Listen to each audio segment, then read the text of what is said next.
Le chiffre 9 a été vénéré dès l'Antiquité. Les Égyptiens le considéraient comme un symbole de complétude, représentant la triple trinité, 3x3, un concept sacré. Chez les Grecs, le 9 était associé à la sagesse divine, notamment à travers les 9 muses, inspiratrices des arts et des sciences. Ces civilisations voyaient dans le chiffre 9 un pont entre l'humain et le divin, une clé vers la perfection. Le chiffre 9 est un véritable prodige des mathématiques. Une de ses propriétés uniques est que lorsqu'il est multiplié par n'importe quel nombre, la somme des chiffres du produit revient toujours à 9. Par exemple, 9 fois 4 égale 36, et 3 plus 6 égale 9. Cette propriété a captivé les esprits depuis l'Antiquité, où il était considéré comme un symbole d'harmonie et d'équilibre dans l'univers mathématique.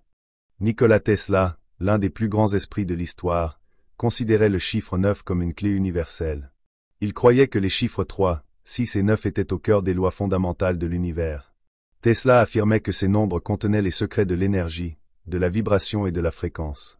Sa célèbre phrase « Si vous connaissez la magnificence du 3, 6 et 9, vous auriez la clé de l'univers » résume son obsession pour ces chiffres. Pour lui, le 9 représente la perfection et l'ordre cosmique, un code caché dans les structures de la nature et de l'énergie. Bonjour à tous, nouvelle vidéo. Nous allons étudier le chiffre 9. Notre parcours fut long mais nous sommes à la fin des secrets des chiffres. Grâce à cela on va pouvoir parler de la profondeur des âges, des dates et peut-être des secrets de l'humanité si Zambé nous le permet. Comme vous pouvez le voir, on peut faire un récap des chiffres que nous avons vus. Le 0, c'est l'absolu, c'est celui qui a toujours été là, c'est également l'origine de tout. C'est pour cela que je l'appelle l'observateur, on verra plus tard par les hiéroglyphes et par la tradition pourquoi je dis cela. Le 1, c'est la création Dieu l'unique. Le 2, c'est multiplier, engendrer les paroles. Etc. Le 3, c'est le mal, le travail, la connaissance.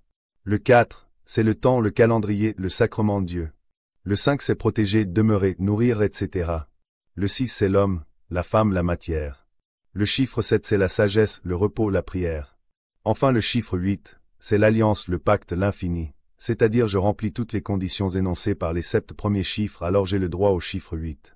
Bien entendu nous avons une fine partie de leur sagesse mais ça sera suffisant pour tout aborder. C'est pour cela que nous avons 7 jours car ces 7 jours sont les conditions de la puissance du 8 qui n'est d'autre que l'alliance de Abraham et de l'observateur c'est-à-dire Dieu. Est-ce que ça veut dire que nous sommes infinis et que la réincarnation existe? C'est un mystère. Allons maintenant dans le vif du sujet. Les bases que nous avons apprises. L'homme noir est le premier d'après la science. Le sud c'est le soleil. C'est-à-dire être en haut. Le nord c'est être en bas. La vraie carte du monde est la carte inversée que vous pouvez trouver qui est l'une des premières cartes dessinées par un géographe. C'est pour cela que sun en anglais égale sud en français. Rappelez-vous que le D égale ND égale D dans les langues africaines. Éthiopien c'est l'Afrique subsaharienne. Nous avons également vu grâce à Pierre Daviti que l'Afrique centrale est le pays des Juifs c'est-à-dire le pays des Noirs. Les Yenda en Kikongo c'est-à-dire les Juifs en latin sont les Éthiopiens. Les premiers hommes sont les Éthiopiens d'après les historiens antiques et modernes tels que Hérodote, Tacite, Diodore de Sicile, etc. Les hiéroglyphes, l'hébreu de l'arabe et le sumérien, etc., sont des langues africaines et dites les langues mères de l'humanité. Rien n'échappe à la mère qui a donné vie à toutes les langues. Conclusion, la sagesse est donc dans les langues de l'homme noir. À l'origine, il n'y a pas de voyelles, ce sont les racines consonantiques qui sont les plus importantes. Lorsque vous avez un mot, isolez les consonnes et essayez de traduire dans différentes langues. Mais le secret est de les confronter aux langues africaines car elles vont vous expliquer leur étymologie exacte en toute langue car elles sont les mères. Par exemple en hébreu moderne on dit mat pour dire homme. Or en Kikongo on dit également mutu. La racine est mon. On rajoute les voyelles, cela nous donne mutu. Donc on voit juste avec un exemple que l'hébreu moderne est bel et bien africain. Nous l'avons prouvé dans de nombreuses vidéos et on continuera à vous éblouir avec l'étymologie ou la compréhension des langues africaines. Pour ceux qui sont sceptiques, rien ne nous échappera en termes de traduction. Nous avons défini ainsi plusieurs niveaux. Le niveau 0 c'est les langues africaines, je l'appelle le Bwela c'est-à-dire Abel. Car Abel veut dire hébreu en réalité. Chose que nous avons vue avec la vidéo qui est à son honneur. Abel c'est BL. Si on rajoute les voyelles cela nous donne Bela, Bala, Bwela en Kikongo c'est-à-dire hébreu car le R égale L dans les langues telles que le Kikongo et le Lingala. Le niveau 1 on a défini comme l'hébreu moderne. Le niveau 2 on a mis le grec, le latin. Et enfin le niveau 3 c'est l'arabe moderne. Parfois je mets le niveau 2 en niveau 3, peu importe c'est juste pour structurer les choses comme une pyramide. Comme cela vous comprenez comment on fait pour avoir une traduction exacte. Comme vous pouvez le voir nous avons défini un dictionnaire étymologique. qui est l'art de passer d'une langue à une autre et du coup on obtient une facilité à faire parler les mots peu importe leur langue. C'est la force de l'étymologie, dit les langues africaines mères. Vous avez normalement l'habitude car on le fait souvent sur la chaîne. On vous donne quelques exemples. Ainsi sachant cela, nous avons une base solide structurée pour attaquer n'importe quel hiéroglyphe ou mot inconnu. Le chiffre 9 se dit en l'inegala libua. On peut déjà structurer ce mot en deux. Nous avons lib plus wa. LBW ou LB sont les racines consonantiques. Si on rajoute les voyelles sur LB, cela nous donne loba, lomba, un terme que nous connaissons bien car c'est le terme arabe en latin. Être arabe, c'est parler clairement, c'est faire un discours clair juste. C'est être noir, être africain. Awa c'est Ève en latin, c'est la vie et la mort, souvenez-vous. Donc si on combine les deux, cela fait l'homme qui maîtrise la vie et la mort. C'est-à-dire Dieu ou le secret de l'univers si on va plus loin. Rien que comme ça on se dit déjà que Tesla avait raison et on se demande même comment a-t-il fait pour en déduire cela. Après vous me direz tout est vibration, tout est fréquence, mais on peut dire que Tesla était vraiment un génie. Nous sommes passés par la tradition, pour cela lui a utilisé les calculs sûrement. 3 signes sont présents pour le hiéroglyphe 9. Car comme vous le savez, j'adore raisonner dans les hiéroglyphes pour en définir la définition profonde. Nous avons effectivement 3 signes. Il y a le serpent. Ensuite il y a le hiéroglyphe de tirer, de plier et enfin le hiéroglyphe d'une chaise ou un panier et plus encore nous verrons.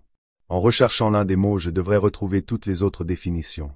Souvenez-vous qu'un hiéroglyphe comme cela est en réalité un seul mot, non pas une lettre par une lettre, mais chaque hiéroglyphe a la même signification que son voisin qui fait qu'il forme un seul mot, une même racine, c'est-à-dire qu'il voulait nous faire comprendre pourquoi les signes étaient liés. Aucun égyptologue actuel vous dira cela. On voit que la signification du serpent c'est la vie et la mort comme par hasard. Nous voyons que notre raisonnement par les chiffres est exceptionnel. Les langues originelles sont une sagesse inébranlable. On voit également que le terme chien est en relation avec le chiffre 9. On le comprend à travers le hiéroglyphe de Hanubi, car si on le traduit rapidement, comme on voit que cela veut dire l'enfant qui écoute tout l'enfant fidèle. Je parie que vous n'avez jamais entendu ce type de traduction de la part d'un égyptologue, c'est normal car nous avons vu énormément de choses qui nous permettent de dire cela. En effet, l'eau c'est la multiplication mais c'est également la parole. Le petit oiseau c'est l'enfant et le roseau c'est l'homme, Dieu, mais ça veut également dire la vie et la mort. Chose qu'on a un peu abordée quand on a parlé de Mouisa, c'est-à-dire Moïse. Donc on voit que tout est relié et que la tradition est en train d'essayer de nous dire que le hiéroglyphe du chiffre 9 est en relation avec la vie et la mort. Mais la vie et la mort c'est Hawa, la mère de l'humanité qui donne également la mort, donc forcément il y a un rapport avec l'OL qui est la deuxième après Dwamadi Adam en latin, mais bref. N'est-ce pas incroyable? Poursuivons. Si on va chercher le terme serpent dans les langues africaines, regardez ce qu'on voit pour vous dire que tout est relié. Le serpent se dit libaté. Libata c'est être chauve, nul, le mal, la malice, ça veut dire également le panier comme par hasard le hiéroglyphe Q3 qui représente par l'égyptologie une chaise, un panier. Nous pouvons observer qu'il y a une notion de briquet. Le briquet c'est allumer une flamme. Et ce que ça veut dire que si on arrive à comprendre étudier le 9, nous avons accès à tout. Le cordon ombilical se dit luayi, donc la même racine que l'ibois. Donc si on fait une analyse concrète on s'aperçoit que le cordon ombilical est le serpent. Le panier c'est notre hiéroglyphe de la chaise. Le terme pour dire plier c'est libata qui veut dire une canne domestique. Donc on voit bien qu'en cherchant un hiéroglyphe on s'aperçoit que son voisin est jamais loin car les hiéroglyphes qui sont associés veulent dire la même chose. Donc le mot à retenir c'est libaté, liboite, etc. La racine est donc LB, LBW, etc. Maintenant si on observe tous ces signes on peut le résumer à l'enfant qui est dans le ventre de sa mère et si vous observez bien l'enfant est en position 9. Quand il veut sortir du ventre de la mère il se met en position 6. Ce qui donne 6 et 9. Regardez, on a vu que libaté ça veut dire le mal. Or le mal c'est le chiffre 3. Mais ceux qui connaissent le passage du fruit défendu. On peut résumer le troisième personnage par Satan. Donc le fait qu'ils aient mangé le fruit défendu leur a donné la connaissance du bien et du mal, c'est-à-dire le chiffre 3. On peut donc raisonner ainsi 3, 6 et 9 sont des chiffres qui sont reliés à la connaissance du serpent qui lui-même est la malice qui est donc du bien et du mal. Le fait que Dwama et Hawa rencontrent Satan. C'était un passage obligatoire pour nous faire comprendre l'apparition du 3. C'est pour vous dire que Tesla avait découvert quelque chose à travers cela. Comment a-t-il fait? Mystère. Donc connaître le chiffre 9 c'est connaître le 6 et le 3. Est-ce que ça veut dire que la connaissance est en nous finalement car nous sommes tous des enfants? Est-ce que la réponse est dans notre nombril qui est notre centre de gravité? Faut-il faire des études approfondies sur l'enfant qui est dans le ventre de la mère? N'est-ce pas la clé de l'univers? Le fait de stocker les informations de par sa mère qui représente ce panier. Car le panier représente le stockage d'énergie, qui est l'écoute de la voix de la mère quand il est dans le ventre. Si j'étais scientifique, je me pencherais là-dessus. Car c'est vraiment très mystérieux. Si on pousse un peu plus loin, si on va chercher le passage du serpent d'airain de Mouissa dans les nombres, on s'aperçoit directement que le serpent est lié à la vie et la mort, comme vous pouvez le constater, c'est indéniable. Lisons. L'Éternel dit à Mouissa, fais-toi un serpent brûlant, et place-le sur une perche, quiconque aura été mordu, et le regardera, conservera la vie. Mouissa fit un serpent d'airain, et le plaça sur une perche, et quiconque avait été mordu par un serpent, et regardait le serpent d'airain, conservait la vie. Faut-il étudier le serpent par la science pour en trouver toutes ses propriétés? Connaissons-nous bien le serpent? Beaucoup de mystères autour du serpent qui nous simples passionnés d'histoire sommes curieux de pouvoir répondre. Nous avons vu l'étendue des chiffres. Nous allons pouvoir étudier le chiffre 12, le chiffre 666 qui est l'un des chiffres les plus mystérieux. On va essayer d'y répondre et d'autres chiffres encore pour essayer de comprendre la sagesse derrière. On va aller là où aucun savant actuel n'a pu en déduire les mystères. Nous qui sommes descendants de la partie de celui qu'on appelle en latin Osiris qui est le représentant de l'Afrique et de l'Amérique du Sud. Nous allons essayer de faire valoir notre sagesse de sudiste contre ceux qui sont descendants de Seth ou Satan le djinn qui sont actuellement en place en train d'enseigner notre sagesse qui eux représente le Nord. C'est un combat perpétuel entre Osiris et Seth mais encore Hawa, la femme versus Satan le djinn ou l'homme rouge. Étudions d'étudier. Ciao ciao.